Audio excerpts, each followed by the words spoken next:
The glass slipped from the waitress's hand and shattered across the diner floor. Not because she was clumsy, because the man in booth 7 had just pointed toward the elegant woman standing near the entrance and said, loud enough for everyone to hear, "That's my wife." The woman froze. A dozen faces turned toward her. The man, Daniel Reed, looked like he wanted the floor to swallow him. His 6-year-old son, Noah, sat beside him with a half-eaten pancake, staring up in confusion. And then the billionaire woman slowly walked to their table. Daniel swallowed hard. "I'm sorry," he whispered. "I had no choice." She leaned closer. Her expensive perfume mixed strangely with the smell of coffee and fried bacon. Then she whispered something only he could hear. "Don't change your story."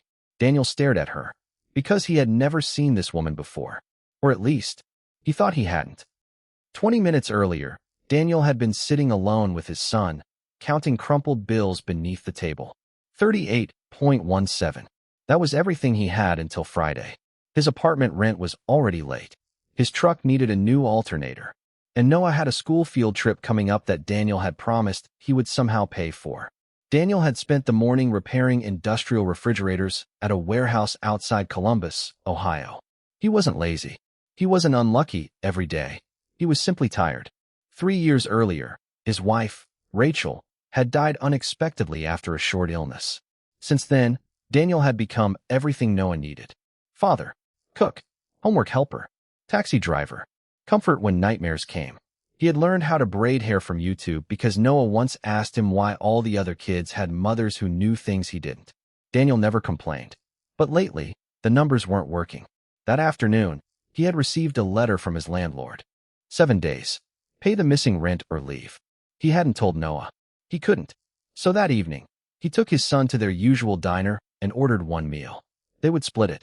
Daniel smiled when Noah pushed the larger half toward him. "Dad, you need more." Daniel laughed softly. "I already ate." He hadn't.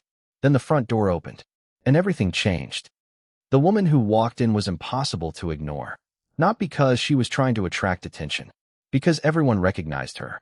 Victoria Hale, founder and CEO of Hale Meridian, a company worth several $billion. She rarely appeared anywhere without assistance, security, and a schedule planned down to the minute. Tonight, she had none of them. She looked exhausted. She stood near the counter, staring at her phone as if she hated whatever was on the screen. Daniel noticed her because Noah did. "Dad," his son whispered. "Isn't that the lady from TV?" Daniel looked. Victoria's face was pale. A man in a tailored suit entered behind her. "Ms. Hale, you can't keep avoiding the board." Victoria's jaw tightened. "I said I'm not discussing it here." The man lowered his voice. "You have until tomorrow morning." Then he walked out. Victoria remained standing there. Alone, Daniel watched her sit at the counter. Something about her expression felt familiar. Not her face. Her exhaustion. He knew that look. It was the look of someone carrying something too heavy while pretending it wasn't. Then Daniel's phone rang. His landlord. He stepped outside. "Mr. Reed, I'm sorry," the man said. "I gave you every extension I could." Daniel closed his eyes. "I know. I need the money by Friday." Daniel looked through the window at Noah. His son was smiling at something on television. Daniel couldn't let that smile disappear. "I'll find it."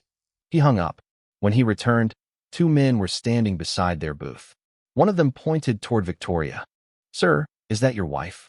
Daniel looked at Victoria, then at Noah, then at the men. They weren't restaurant employees. They were reporters, and one of them had a camera. Daniel understood immediately. Victoria was hiding. Someone was trying to expose her. And for one desperate second, Daniel made the worst decision of his life. He stood. "She's my wife." Silence. The reporters turned toward Victoria. Daniel expected her to deny it. Instead, she walked straight toward him and whispered, "Don't change your story." She sat beside Noah. The reporters began asking questions. "How long have you two been married? Is the board forcing you out? Did your husband know about the acquisition?" Daniel's heart pounded. He didn't understand any of it. Victoria simply placed one hand on the table. "My family situation is private." The reporters eventually left. But Daniel immediately stood. "I'm sorry. I was trying to help." Victoria looked at him. "You just saved me from something you don't understand." Daniel frowned. "What?" She glanced toward Noah, then quietly explained. The board believed Victoria had become emotionally unstable after her father's death. They were trying to remove her as CEO.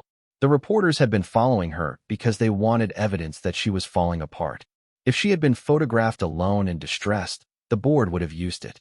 But a husband and child? That changed the story. Daniel stared at her. "You don't even know me." Victoria's expression softened. "I know what desperation looks like." Then came the first twist. She wasn't talking about herself. She was talking about her father. Victoria's father had once owned a small repair shop. Before becoming wealthy, he had worked 12-hour days fixing machines. And one mechanic had quietly kept that shop alive during its hardest year. His name was Daniel Reed. Daniel went still. He remembered. 20 years earlier, when he was 19, he had worked summers for a struggling shop owner named Thomas Hale. Daniel had repaired his machines after everyone else said they were beyond saving.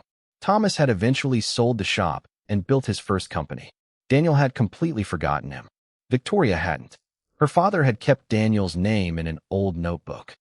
The next morning, Victoria made Daniel an offer. Not money, a job. Her company needed someone to oversee a new repair division for community businesses. Daniel almost refused. He didn't want charity. Victoria understood.